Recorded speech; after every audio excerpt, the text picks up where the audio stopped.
The police in Tesano are holding in their custody a shooter at a mechanic workshop at Alajo here in Accra. The suspect who shot his victim after a verbal altercation following misunderstanding over where he had parked his car proceeded with a warning shot before landing multiple shots in the thorax of the victim. Well, we have Latif Idris bringing us a lot more for Joy News. There's chaos here at Alajo, specifically Al-Hayat. About 4 o'clock p.m. this evening, we had reports of gunshots here. Now, what we've gathered on the ground is that there was misunderstanding between two individuals. One, a worker of this workplace, and an individual who had come in to pay a visit. Now, you can see the vehicle in the background, which has been smashed. We told the person who triggered the gun was actually in this saloon car. The police responded to an emergency situation in respect of an alleged shooting incident, and the police came in timeously, was able to apprehend the suspect and also assisted in taking the victim to the Rich Hospital for medical assistance and treatment. So as we're talking to you, the crime scene management team are here. They've done what they need to do. And at the appropriate time, you will be briefed again as to the development of the case. We thank you for your cooperation. The police is in to protect and safeguard communities. So as we come in here, our main duty is to safeguard life and property and also to do crowd control, which we've done perfectly. So we thank you and thank all people who assisted the police in this. Mr. Fori, I've seen you've just gotten two individuals into the pickup. They have been transported to the police station. What exactly are the roles of these individuals in this? Investigation will lead to that. So why have you picked them up? We wanted to unravel issues pertaining to the incident, that is all. Do they have information to help with investigations? Investigation may reveal that. Do we know the status of this guy who was shot? That will be done by medical experts. We are also hearing that this guy who pulled the trigger had a national security ID in his vehicle. Can you confirm that? No investigation has been done yet. I was here before the thing happened. Here is Alajo workshop, normally called Alajo. So we work on a certain 207 car. It was going out and this one was coming in. So our road is not big.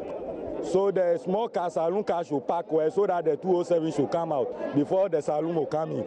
She said she can't come out, she can't go back so that the 207 should come out. So this misunderstanding before he removed the gun, warning shoot first, the second one inside the guy's stomach before we rush the guy to the Rich Hospital. That's what happened. That guy, we saw something like a national security card inside his car or inside the car. So an MPP organizer something on the car. But I don't know the person who took that paper. That's what happened here.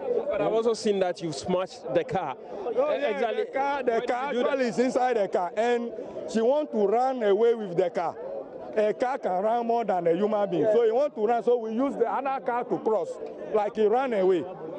So that's why people carry stone to stop the car.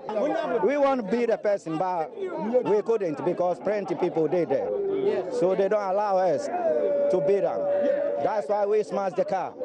So where is this man who shot the guy? He shot him for at least like 10 meters here. Where is he? But I know the guy, they sent him to hospital. I mean the guy who shot? The person who shot, but police take him to police station.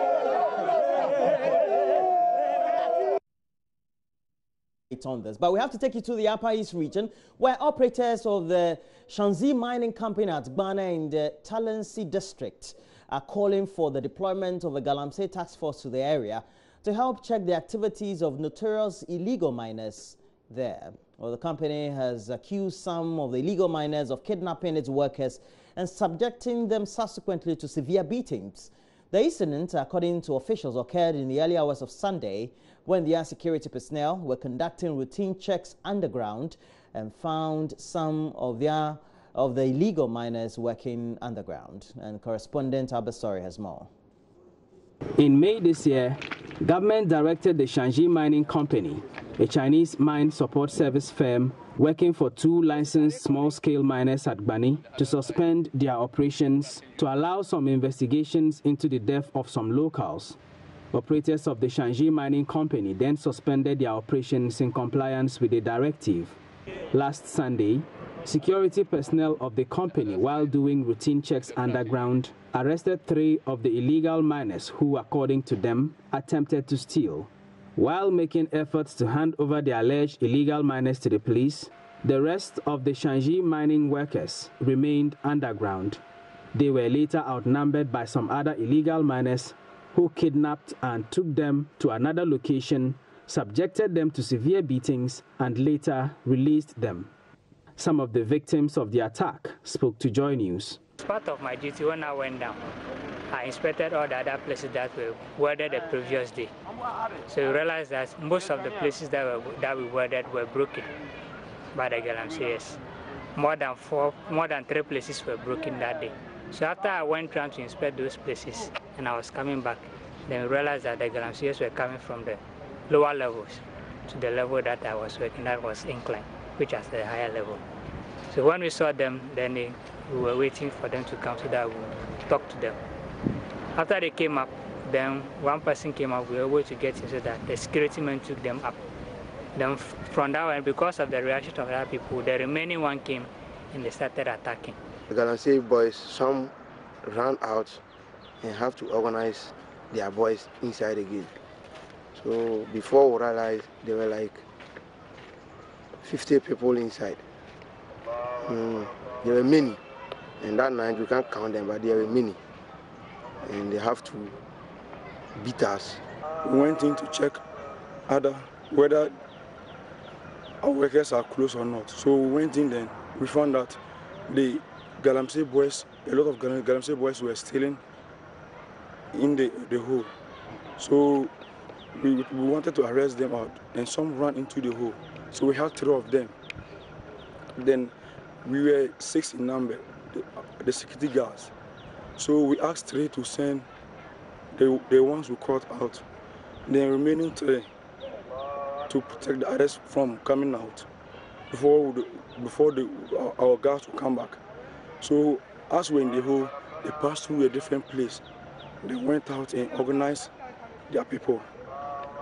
So we were there waiting for our guards to come back. All of a sudden, they surrounded us and started beating us. Human Resource Manager for Shanxi Mining, Joseph Anochi, says unless a task force is deployed to the area to clamp down on the activities of the illegal miners, worse things could happen. The galamsey operation in this country is not only even limited to stealing resources belonging to the country. These are some of the things that they can do. They can also kill. They can injure, they can harm, they can kill. So that's why we are thinking that the nation must support any action from government that will seem to bring this galamsey menace in the country to an end. 3 of the illegal miners who were arrested by the mining company security personnel have been handed over to the police for investigations into the matter to commence. For Joy News, Albert Sorry, Gbani.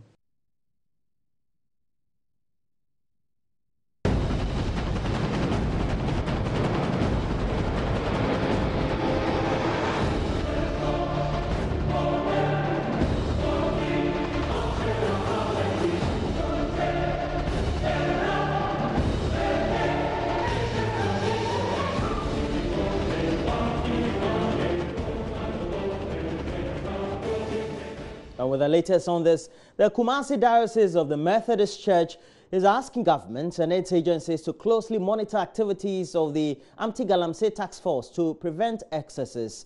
And this follows a killing of a resident of Imedu Krom near Obuase in an apparent clash between the Operation Vanguard troops and illegal miners. The leadership of the diocese says, though it appreciates government's effort to sustain the fight against illegal mining, Operation Vanguard needs not result in deaths. The Diocesan Bishop, the Right Reverend Christopher Nyakwandam, addressed the media in Kumasi. We are, however, calling on the appropriate ministries to properly monitor the 400 military and police task force sent out to guard the various galamsey sites to ensure that they will stay within their assigned mandate to achieving the needed objective for the country. Their operation should be a casualty-free program. We have already recorded one death out of gunshots around Obuasi, and we pray that such unfortunate incidents will not be repeated. We also call on government for the continuous engagement with the Small-Scale Miners Association for proper regulations of their activities. Members of the Public Accounts Committee of Parliament on Tuesday questioned officials of the Bank of Ghana on various issues raised by the Auditor General in his report, including $2 million paid to third parties for the management of the country's foreign reserves in the first half of 2016. There's more in this report. Deputy Governor, together with another manager at the Bank of Ghana, explained Ghana benefits from its interest more than it pays the managers. The issue is not just about competencies. It is about the practice of reserves management.